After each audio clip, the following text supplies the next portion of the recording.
আজকের এই ভাঙড় যে কলকাতার মানুষ ভাঙড়কে চিনত, সেই ভাঙড়কে এমন একটা জায়গায় নিয়ে যাওয়ার চেষ্টা করছে যে ভাঙড়ের নাম পশ্চিম বাংলা ছাড়িয়ে ভারতবর্ষের কোনায় কোনায় পৌঁছে দিয়েছে। তার নাম হচ্ছে নওশাদ সিদ্দিকী সাহেব। আপনারা ভাবুন, পশ্চিম বাংলায় আমরা দেখেছি বিভিন্ন উৎসব হয়, খেলা হয়, মেলা হয়, বিভিন্ন উৎসব হয়, কিন্তু রক্তদান উৎসব এই পশ্চিম বাংলার মুখে আমার তো মনে হয়, আমার জানা মতে নওশাদ সিদ্দিকী ছাড়া দ্বিতীয় আর কোনো ব্যক্তি, কোনো এমএলএ, কোনো এমপি করে দেখানোর ক্ষমতা রাখেনি, হিম্মত নেই। আজকের নওশাদ সিদ্দিকী ভাঙড় থেকে যে আওয়াজ তুলেছে, আমরা বলেছি নওশাদ সিদ্দিকীর সঙ্গে ব্যক্তিগত দুশ্মন নেই, খালি গরিব খেটে খাওয়া মেহনতি মানুষের জন্য। যে মানুষটা ৪২ দিন জেলবন্দি হয়েছিলেন, যে মানুষটার বাড়িতে গদিতে বসে থাকার কথা ছিল, সেই মানুষ তার আরামের গদিটা ছেড়ে দিয়ে এই অসহায় নিপীড়িত বঞ্চিত মানুষের জন্য কথা বলার জন্য তিনি এগিয়ে এসেছেন।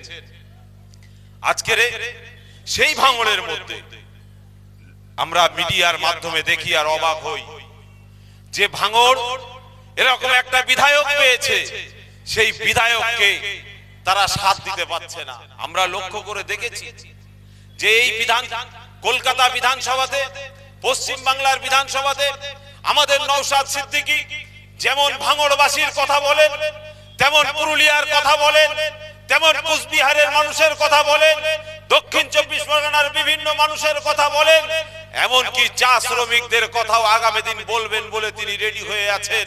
তিনি সমস্ত শ্রমজীবী মানুষের স্বার্থে তিনি কথা বলছেন।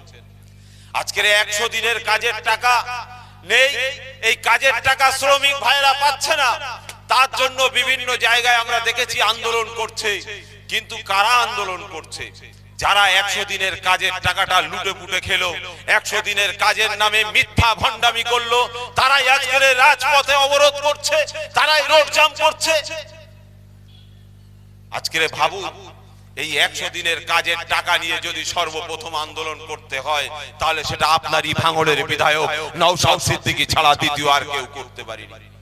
আমরা দেখেছি, আমরা যখন রাজ্য কমিটির মিটিং এ বসি, আমার ভাইজান সর্বসময় একটা কথা বলে, যে সর্বসময় এই কথাটাই তার মুখে থাকে যে কুতুব ভাই কিংবা আরো অন্যান্য যারা থাকে, যে তোমরা রাজনীতি করছো, জীবনে কোনোদিন অন্যান্য রাজনৈতিক দলের সঙ্গে মোকাবেলা করতে হবে সেরকম চিন্তা ভাবনা মাথায় নিয়ে রাজনীতি করো না, সৌজন্যবোধের রাজনীতি করো।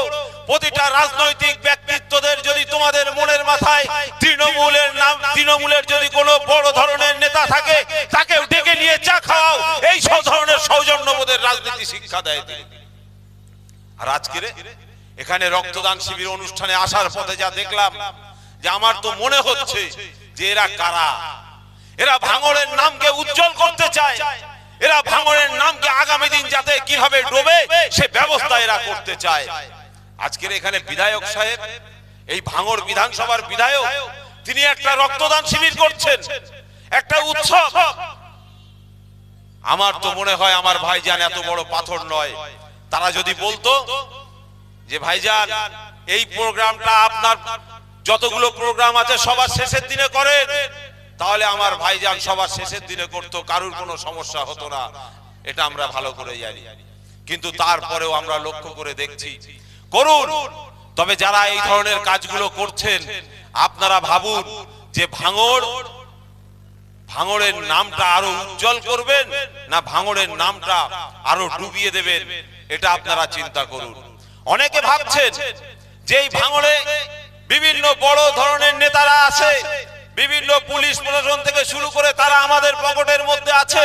কদিন আগে তো দেখলাম একটা পুলিশকে ধমকি দিচ্ছে যে কার বাবার ক্ষমতা আছে অ্যারেস্ট করবে, এটা মগের মুল্লুক পেয়েছে নাকি।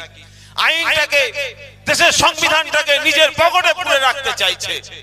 সেই সমস্ত বন্ধুদেরকে বলি, সাবধান হয়ে থাকুন। আপনার অনুব্রত বাবু কোথায় আছে একবার ভাবুন, আপনার পার্থ চট্টোপাধ্যায় কোথায় আছে একবার ভাবুন। আপনার উত্তর 24 পরগনার খাদ্যমন্ত্রী জ্যোতিপ্রিয় মল্লিক কোথায় আছে একবার ভাবুন।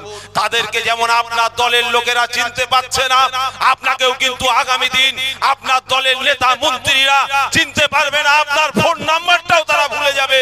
এটা কিন্তু আপনি মাথায় রেখে কাজ করুন। ভাবেন, এখানে একটা রক্তদান শিবির হচ্ছে, যেখানে রক্তর হাহাকার পড়ে গেছে।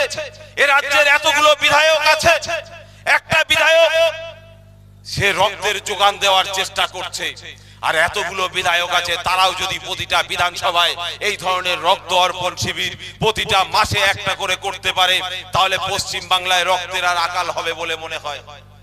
কিন্তু আমরা লক্ষ্য করে দেখেছি, মা কাঁদছে, বাপ কাঁদছে, সন্তান কাঁদছে, যারা মা গর্ভবতী মা তারা কাঁদছে যে তাদের রক্তের অভাবটা কেমন, সেটা যারা হসপিটালের সঙ্গে যোগাযোগ রাখে সেটা তারা বোঝে।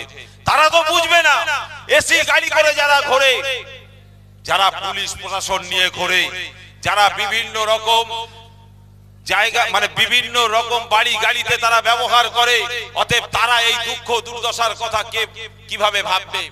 আমি গত পরশুদিন আরজিকর হসপিটালে দাঁড়িয়েছিলাম, আমার রাইনুর ভাই দেখি যে দৌড়াদৌড়ি করছে। ভাই কি ব্যাপার? বলছে একটা পেশেন্টের জন্য এসেছি। ভাবুন, আমাদের জেলা পরিষদের নেতা সে পেশেন্টের জন্য ওই হসপিটালে যে বসে থাকে। আমার চোখে দেখা আমার ভাই যেন আমাদের কর্মীদের পেশেন্টের জন্য তিনিও মাঝে মাঝে হসপিটালে যে বসে থাকে। এটারই নাম ইন্ডিয়ান সেকুলার ফ্রন্ট। তাই আপনাদেরকে বলবো যে রাজ্যের মানুষ আপনাদের চোখটা, ইন্ডিয়ান সেকুলার ফ্রন্ট এমন একটা রাজনৈতিক দল, যে রাজনৈতিক দল মানুষকে, বিভিন্ন রাজনৈতিক দল যেভাবে বুঝিয়ে রেখেছে সেই বোঝানোর জায়গা থেকে তুলে নিয়ে একটা স্বচ্ছ দুর্নীতিমুক্ত আদর্শ বিকল্প রাজনীতি দেওয়ার জন্য তৈরি হয়েছে। আজকের ভাঙড় বিধানসভার বিধায়ক, আমাদের সকলের নয়নের মণি পীরজাদা নওশাদ সিদ্দিকী ভাইজান, তিনি যে রাজনৈতিক দিশা দিচ্ছেন, বাংলার বড় বড় রাজনৈতিকবিদ যারা আছেন তারাও আজকে তিনি অবাক হচ্ছেন যে এইটুকু একটা বাচ্চা ছেলে সে বিধানসভার মধ্যে এতগুলো বিধায়ক থেকে শুরু করে মমতা ব্যানার্জির পুরো মন্ত্রিসভা থেকে শুরু করে সকলেই অবাক হচ্ছেন যে এই বাচ্চা ছেলেটা বিধানসভার মধ্যে কি বলছে। ভাঙড়বাসীর এবং এই এলাকার এই অঞ্চলের সমস্ত ভাই মা বোন যারা রক্ত দিচ্ছেন এবং যারা এই প্রোগ্রামের সুন্দর ব্যবস্থা করেছেন, সহ মিডিয়া বন্ধু থেকে শুরু করে শ্রোতা দর্শক সকলকে অভিনন্দন জানাই যে এই এত সুন্দর একটা রক্তদান উৎসব এটার ব্যবস্থা করার জন্য। আমাদের মঞ্চে উপস্থিত আছেন দলের চেয়ারম্যান এবং এই ভাঙড় বিধানসভার বিধায়ক তথা রাজ্য ও বিভিন্ন ব্লকের নেতৃত্ব, সকলকে সংগ্রামী অভিনন্দন।